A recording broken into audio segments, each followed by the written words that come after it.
your seats. We're going to be starting shortly. Thank you.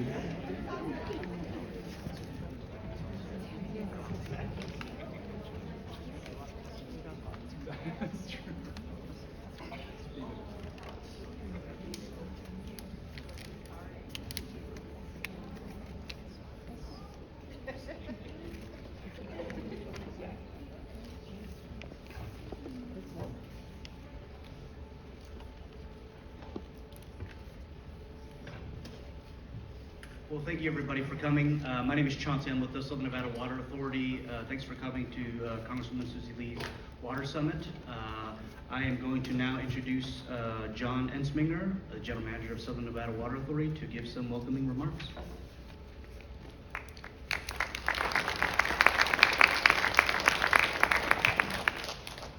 Thanks, Chauncey. Real pleasure to be with you guys today, and a pleasure to be able to introduce some very important people in the world of Western water. Welcome to the Las Vegas Springs Preserve.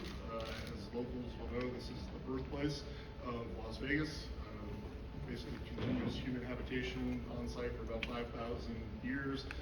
Las Vegas in Spanish means the meadows, and when the indigenous inhabitants were here, the meadow complex provided all of their farming and wildlife needs, and we continue to try to pay homage to those roots, as well as our current residents here in Las Vegas, here at the Las Vegas Springs Preserve.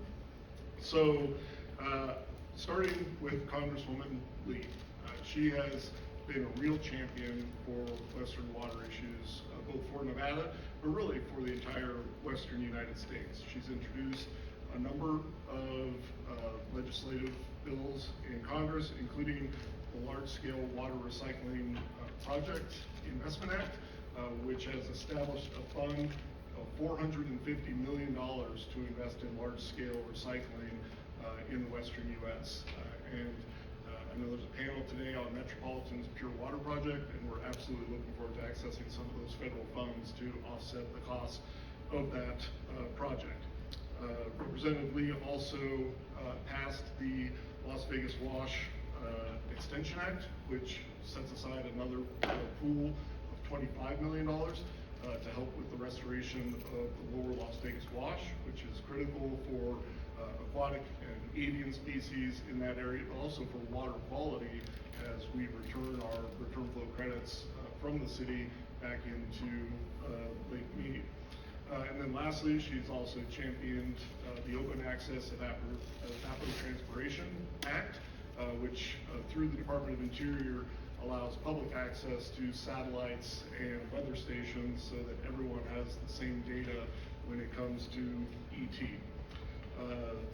Congresswoman Lee sits on the House Natural Resources Committee and is the Vice Chair of the Colorado River Caucus in Congress. So very much a real champion for Western water issues. Also joining us today is Deputy Secretary of the Interior, Tommy Beaudreau. He oversees the day-to-day operations of about 70,000 employees, not just coast to coast, because Interior has obviously a lot to do up in Alaska and Hawaii and some of the Pacific territories, so very large portfolio. And the reason I bring that up is because I personally got to know Tommy earlier this year when he came in, rolled up his sleeves, said, okay, the 7 states that share the Colorado River are clearly not getting along here. And from January, when we were split 7-1, to the end of May, he personally attended several meetings here in Vegas, Phoenix. I was on Zoom calls with him at 11 at night, at 5 in the morning. He personally oversaw getting the Lower Basin proposal across the finish line at the end of May, which now has 3 states committed to conserving 3 million acre-feet of water for the benefit of the Colorado River system by the end of 2026. So big shout out to the Deputy Secretary. He's like, hey, I'm being honest here. I've been working on the river for 20 plus years. I've never seen that level of commitment from the Department of Interior to getting one specific program across the finish line. So it really was something that the Biden administration should be commended for. Devin Potier, who I haven't seen yet, will be with us today. Devin is the Deputy General Manager at the Metropolitan Water District of Southern California. He's going to talk about the partnership between the Southern Nevada Water Authority and the Metropolitan Water District in helping to recycle up to 160,000 acre-feet of water. Pretty much the largest current project on the books in terms of adding new water back into the Colorado River system. So we have a full lineup, 3 great panels for you today. I'm going to wrap it up and turn it over to Congresswoman Lee.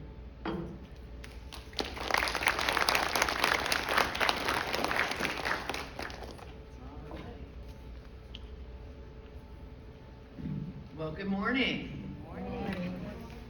Thank you all for being here. I want to thank John Entsminger as well as all of our guests who I will introduce, but more importantly, thank all of you for taking the time out of your day to be here and learn about this incredibly important issue. First, I have to give a special shout out to John Entsminger and his team at the Southern Nevada Water Authority. Despite the fact that Clark County, Southern Nevada draws such a small proportion of water off the Colorado River, and so many times in Nevada we hear that we're the top of the bad list and the bottom of the good list, but we're the top of the good list when it comes to water conservation.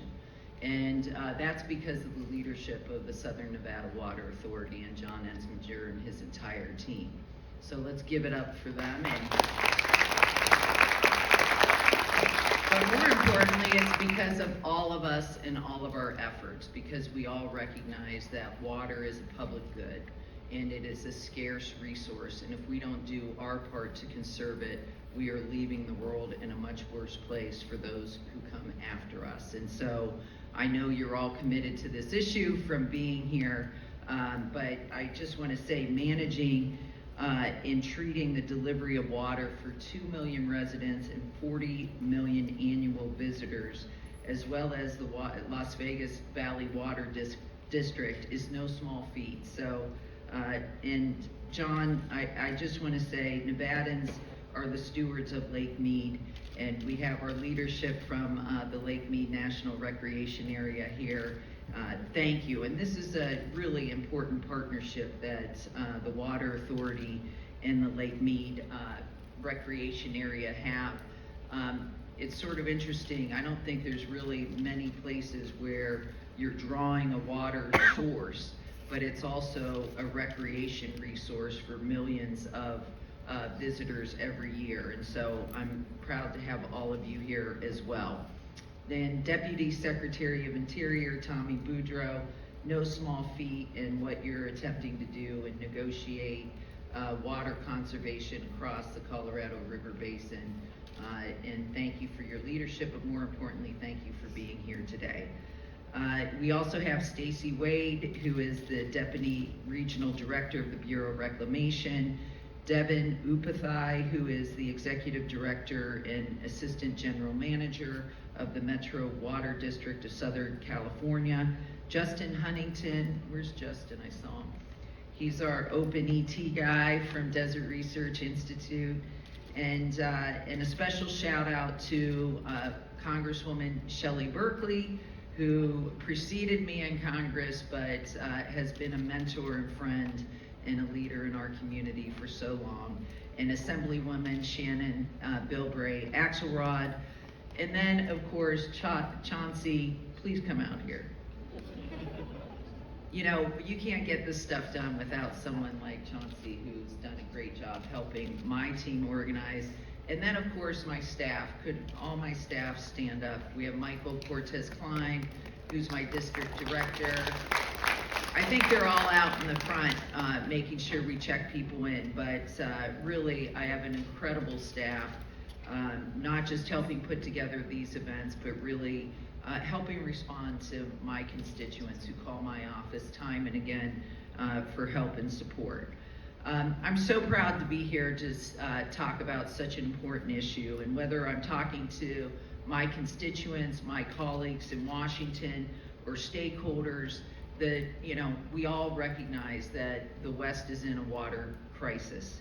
And what I mean by that is, like the rest of the country, we're feeling the effects of climate change.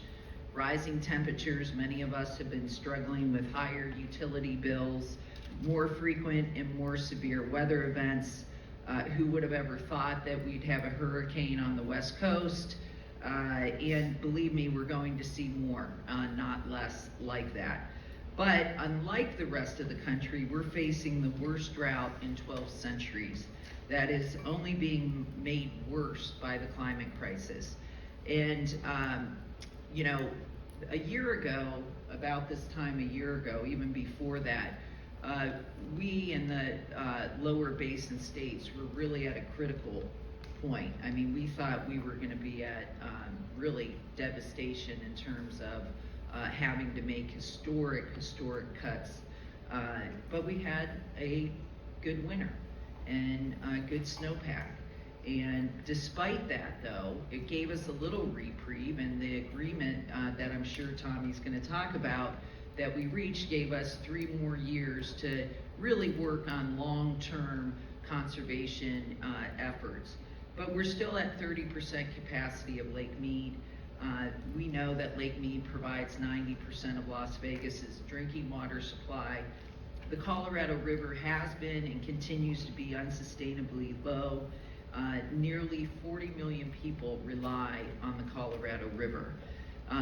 Western drought plus other factors have dropped the river's flows by 1/3 in recent years compared to historical averages. But we also depend on the Colorado River for a power supply, which certainly compounds this crisis. And residents across the valley are telling me about how concerned they are on this crisis. And I hear them, and most importantly, they want to see solutions. And so that's why we decided to have our guests here today to really talk about solutions, innovative ones that are boosting our water conservation, but also partnerships, which are so key. When you're faced with this type of crisis, it takes organizations that traditionally maybe fought one another to come together and actually work together. And from our most vocal local advocates to people in Washington. And this is what led to the Lower Basin Agreement and what will lead to a sustainable future on the Colorado River. I'm proud to help build these coalitions, to be your partner in working in Congress to tackle our Western drought.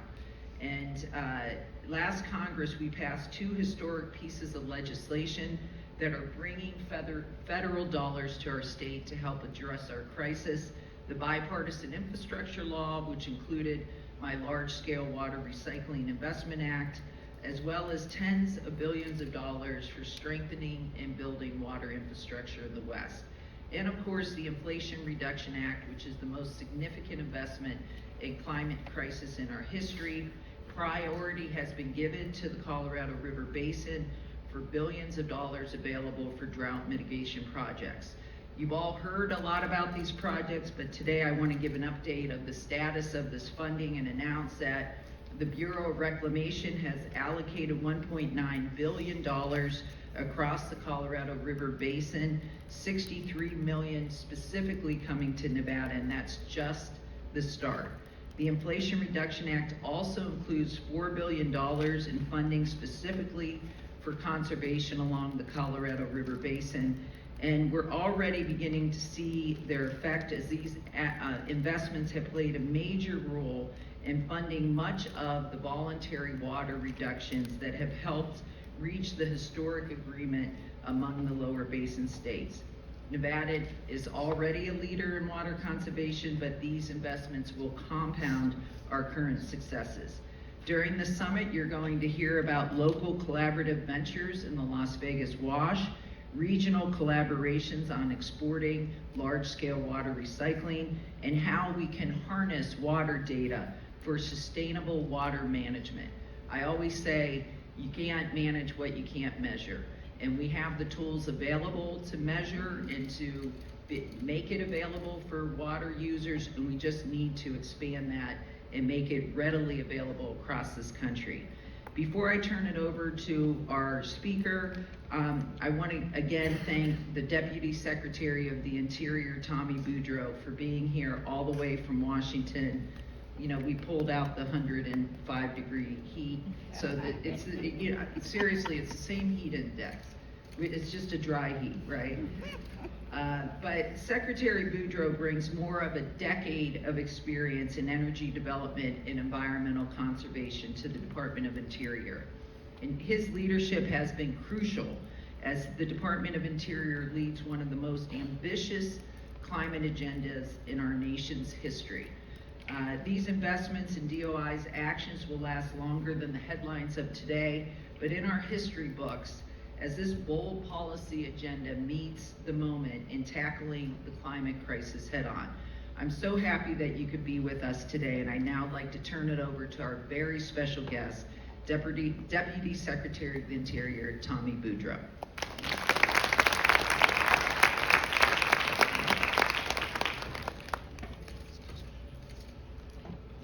All right, thank you so much for that very warm, it is very warm welcome, both John and Representative Lee. I was in Alaska last week. You know, we're in addition to being the landlord for much of the West, including Nevada, we're the landlord for Alaska, my home state as well. So I was up there last week, and it was significantly cooler and wetter. A couple thoughts just kind of off the top. First of all, thank you so much for including me in the summit today. As both John and the Congresswoman outlined, these are, you know, the crux of the climate crisis facing the world in the United States. Comes down on Nevada, in southern Nevada, and the Colorado River system. And I think that's why it has gotten as much attention as it has. Obviously, 40 million people, 30 tribes in 7 states depend on the system for basic services, as Representative Lee described, in terms of water, drinking water, agriculture, electricity, and importantly, sustainable ecosystems. So in and of itself, the Colorado River system is one of the most important systems in North America. But I also think there's another quality to it of, you know, when we talk about climate change and we think about what the changes that we're seeing and the implications, it's sometimes difficult for many people to access in their minds about, you know, what's happening and what these changes are. The Colorado River and Lake Mead in particular really bring it home to people. You can see it happening in real time, and I think that's part of the reason why it's as compelling a issue for the American people, but also, and I know this firsthand, for President Biden, because it really, you know, captured in a stark and accessible way the circumstance that we all find ourselves in. And for that reason, you know, this team, this group of people who are responsible for managing that system and working together to figure out the solutions, both at the federal government, but especially the states and the lower basin states in particular, have a ton of scrutiny on it. The whole world literally is watching, and that's a massive responsibility. So right off the top, I want to thank John in particular for his leadership and Southern Nevada Water Authority's leadership in developing the solutions that we need, both in this interim period under the current guidelines, as well as thinking through and imagining after 2026 the right way to manage this system in light of these stresses that aren't going away. I will say, you know, when I sort of dove in and John described some of that, the best summary I've ever heard of the challenge challenges with the Colorado River was for John. And it's a summary and a line that I've used, including in the White House, always attributed. And I said, and John summed it up. He's like, here's the fundamental problem that we have. We have 19th century law, 20th century infrastructure, and 21st century climate. And those things don't work well together. And under those circumstances, the only way you see yourself through it is through bringing people to the table, having difficult conversations, and relying on reasonable people at the end of the day to want to come up with solutions, because they know we need to have these solutions. And John in Nevada, even though, as the Congresswoman said, it's for the lower basin, sort of the smallest share, but maybe ironically, some of the biggest leadership. And from the get-go, John and his team were putting concrete proposals on the table and giving the entire basin, including the lower basin, a framework to work with. And so I'm incredibly grateful to John and his leadership. And the only reason we were able to, at the end of the day, reach a consensus to cover us through this interim period and the 3 million acre feet of voluntary conservation was because of the leadership of John in Nevada. And so I'm incredibly grateful for that. The other piece that really made it happen, which Representative Lee touched on, was the funding proposals that she advocated for, and the Nevada delegation and other members of Congress got through in the Inflation Reduction Act and the bipartisan infrastructure law. It was quite literally the key to bridging this period and providing the right kinds of incentives for near-term conservation to keep water in the system, but it also sets the stage for long-term durable solutions and investments to make that happen. And so there were many stakeholder meetings where I would come in and folks from Reclamation would come in, and the bottom line was, we don't have any water, but we have money, and it's because of the IRA and bipartisan infrastructure law that we're able to work out these solutions, both in the near term, but also in the long term, so that we all have a durable system that we can depend on in the years to come, despite all of the stress around it.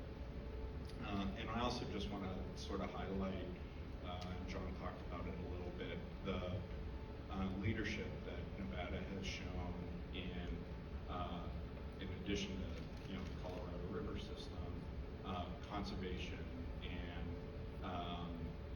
working through strategies at the local level to manage water more efficiently and keep water in the system, but also deal with extreme weather events like Vegas recently experienced with these floods coming through. And the first thing I thought of when I saw the images was thank God for the wash, and that was a system that was designed specifically to provide resilience for Las Vegas and Clark County, and it works. And that was, again, due to the leadership and vision of leaders like John here in Southern Nevada. Just in terms of where we are with the guidelines and the planning process for Colorado River, we have the lower basin consensus proposal that's being sort of worked through in our special and unique Bureau of Reclamation process to codify all of that work. And so to have an agreement, again, facilitated by the IRA that keeps 3 million acre feet of water in the system, I think will get us in a position where we have sustainable solutions through the remainder of the interim period through 2026. Part of what doesn't always get a lot of attention, but was really crucial in that lower basin proposal, was the idea of taking advantage of this good water year that the representative mentioned, and banking that water and providing incentives to front load that 3 million acre feet of conservation. And that was supposedly came out of the lower basin, and I think at the end of the day really makes it work. And so now that, while there's some details to finalize, the other advantage of, reaching that agreement when we did was allows us to pivot into the very hard work of planning for the post-2026 guidelines. And again, having to, reimagine a bit what a sustainable Colorado River system and system management has to look like. And that means, having real conversations about the way water cycles operate right now, evaporation and system losses, and a host of issues. And I'm proud to say that the process that the Bureau of Reclamation and the basin states have initiated is one of the most inclusive processes that I've seen at this scale. And part of it was kicked off just earlier this month, where for the first time we had a state, tribal, federal, essentially convening to begin talking through these concepts. And that's the first time that's happened in such an inclusive way, where literally all 7 states, all of the basin tribes, and the federal partners were at the same table having this conversation. Now, obviously, it's impractical to think we're going to do that every step of the way, but to know that that team's together thinking through these issues is the right way to go about this, and certainly the expectation that my boss, Secretary Holland, has for us. So that's all in flight. And again, just sort of going back to some of the tools that make this happen. The Colorado River obviously is critical for all the reasons that we know and that we've talked about, but it's also just one of many systems, almost all of the basins in the United States that are facing similar pressures in light of climate change and changing systems. And so that's why, in addition to the specific funding for Colorado River, the bipartisan infrastructure law, IRA, and our programs funded through our programs funded through discretionary funding, including Water Smart, are just so important because we have to think about how all of those pieces work together. And finally, the last thing I want to touch on, and John led with it in his opening, the baseline for so much of our work has to be around local communities and tribes. I'm really, excited and proud to say that Indian country in particular has stepped up to the plate on solutions for drought and for water conservation. And as the Secretary has talked about, tribes have water rights, they have needs like every community, but they also have a lot of solutions. They have a lot of ideas and solutions in water that they can bring to the table. So part of what we need to think about is how better to unlock all of that. One great example is the work that the department has done with the Gila River Indian community through water reuse projects that, backed up by federal funding, alone put 2 feet into Lake Mead. And so So that's an example of, you know, a tribe, a local community coming forward and saying, you know what, with support and federal dollars, there's things we can do in our community that will benefit the entire basin and benefit all of America. And that's just one example of many where, in a way that projects not only solutions but unity, entire communities coming together for their own benefit, but also being mindful of the broader community that we're all in this basin, in this country. For me, as challenging as all of this is, and as daunting as all of it is, and as, you know, rife with, you know, hard conversations, it's actually incredibly inspiring. We're in a point in our country today where I think we're often drawn to our differences, we're often made to feel like we're divided, but you look at real challenges and real difficulties facing lots of different communities like in the Colorado River Basin, and you see Americans coming together to come up with these solutions, and that just gives me a lot of hope and confidence, and reaffirms my belief in what this country and what Americans really are all about. So looking forward to a really cool conference. I looked at the agenda. There's a lot of great participants throughout, and I see it's being recorded for those who can't be in the room today. So congratulations and thank you, Representative Lee, and to everybody who joined in this participation.